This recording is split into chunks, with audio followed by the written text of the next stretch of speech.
TET উত্তীর্ণ চাকরি প্রার্থীদের নিয়ে বিধানসভায় মন্ত্রী রতনলাল নাথের গুরুত্বপূর্ণ বক্তব্য শুনুন। 2024-এই হবে টেট পরীক্ষা।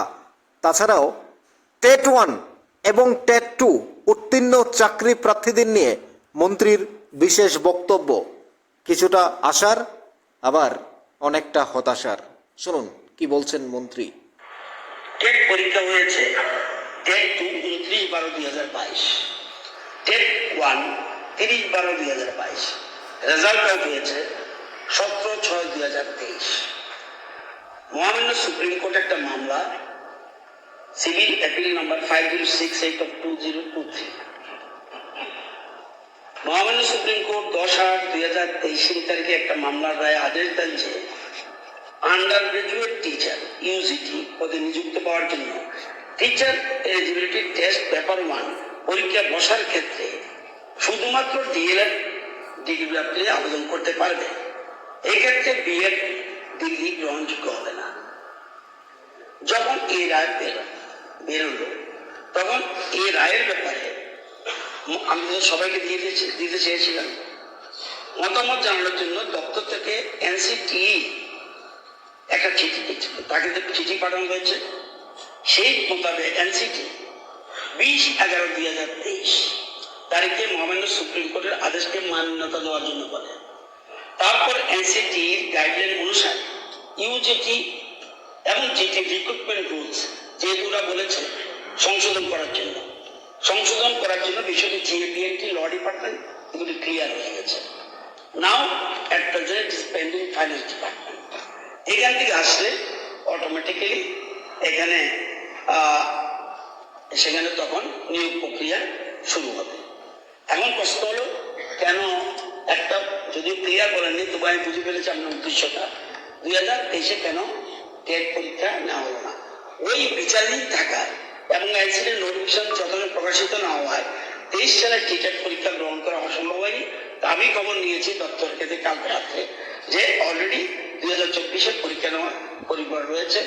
আর 197 যে বলছিলাম টেট 1 পাস করলেও এর মধ্যে 80 কিন্তু ডিএলএড, সুতরাং একটা অংশ কিন্তু বাদ পড়বে। আর টেট 2 যারা 169 সবাই দিতে পারবে, এনসিটি গাইডলাইন ক্লিয়ার আছে। শুধু এক্ষেত্রেও কিছু সংশোধনের কথা এনসিটি বলেছেন। আগে যে graduation with at least 50% mark of 1 year BEd এটা ছিল, আমাদের সবাই এটা আছে।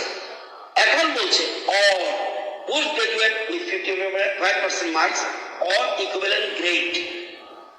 এখন আবার সিস্টেমে নতুন করছে গ্রেড, নম্বর বলে না। And 3 year integrated BEd and MEd এটাও ফাইন্যান্সে গেছে। সুতরাং এর মধ্যে চলে আসবে ল এন্ড জিএপিএনটি ক্লিয়ার। ফাইন্যান্স থেকে আসলে ওরা নিয়োগ প্রক্রিয়া শুরু করবে। সুতরাং আপনার যে ব্যাপারটা এটা আমি আশা করি বোঝাতে পেরেছি। আমি বলছি রতনবাবুকে, শুনলেন তো বক্তব্য মাননীয় মন্ত্রী রতনলাল নাথের। তিনি উত্তর দিয়েছেন বিধানসভায়। 2024-এ হচ্ছে টেট পরীক্ষা, কোনো সন্দেহ নেই।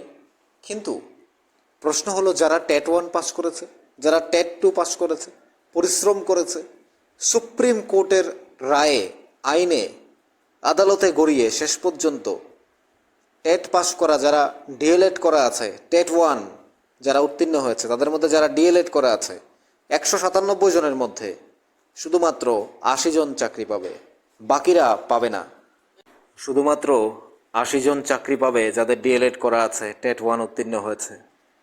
আরও 117 জন নীরবে হয়তো কাঁদবে টেট পাস করেও। যারা এক কথায় বলা যায় যারা বিএড করেছে কিন্তু টেট 1 পাস করেছে, টেট পরীক্ষায় পাস করেছে, তাদের ভবিষ্যৎ হয়তো তাদের মধ্যেই 117 জন, তাদের ভবিষ্যৎ কোথায় যাবে? তারা কি আবারও ভবিষ্যতে টেট 2 পরীক্ষা দিয়ে পাশ করে চাকরি করতে পারবে কিনা? অনেকের সেই বয়সটা আছে কিনা সেটাও অনেক ব্যাপার আছে। আবার টেট 2 যারা বিএড করেছে, টেট 2-তে কোয়ালিফাই করেছে, তারা নীরবেই চাকরি, তাদের নিশ্চিন্তে চাকরি হয়ে যাচ্ছে। কিন্তু টেট যারা বিএড করে টেট 1-এ পাস করেছে তাদের শেষ। 197 জন টেট ওয়ানে পাস করেছে, তার মধ্যে 361 জনের মধ্যে 197 জন, 197 তার মধ্যে 80 জন চাকরি পাবে, বাকি 117 জন শেষ, তাদের ভবিষ্যৎ, তারা চাকরি পাবে না এই রায় অনুযায়ী, মন্ত্রী সরাসরি বললেন। আর বাকি রইল কত? 164 জন টেট টু, 164 জন চাকরি পাবে টেট টুতে। 2024 টেট পরীক্ষা হচ্ছে, চাকরি প্রার্থীদের জন্য এটা সুখবর দিল। আবার নতুন কিছু নিয়মও আসছে। পোস্ট গ্রাজুয়েট অর্থাৎ মাস্টার্স করতে হবে, গ্রেড নাম্বার পেতে হবে, বিএড থাকতে হবে 3 ইয়ার্স, এমএড বিএড, নতুন নতুন অনেক কিছুই আসছে, আরও পরিবর্তন হবে অনেক কিছু। এবারে তো আরও নতুন সিস্টেম হলো, সুপ্রিম কোর্টের রায় অনুযায়ী যারা টেট টু দেবে তারা বিএড থাকতে হবে বাধ্যতামূলক, সেটা আগেও ছিল, কিন্তু যারা টেট ওয়ান দেবে তারা শুধুমাত্র ডিএলএড করা থাকতে হবে, বিএড যারা করেছে তারা দিতে পারবে না। অর্থাৎ এই যে একটা আশা এবং হতাশার বক্তব্য চাকরি প্রার্থীদের জন্য, এটা আপনারা কীভাবে দেখছেন জানাবেন কমেন্টস বক্সে। থাকুন নিউজ ত্রিপুরা 1 চ্যানেলের সাথে, চ্যানেলটিকে সাবস্ক্রাইব করুন। মন্ত্রিত্ব কোনো দোষ নেই, সরকারেরও কোনো দোষ নেই, আইন যেটা করে দেওয়া হয়েছে সেটা মানতে গিয়ে 117 জন ছেলের, মেয়ের, শিক্ষকের জীবন কি শেষ হয়ে গেল? তারা ভবিষ্যতে কি আবার টেট পাস করে চাকরি পাবে?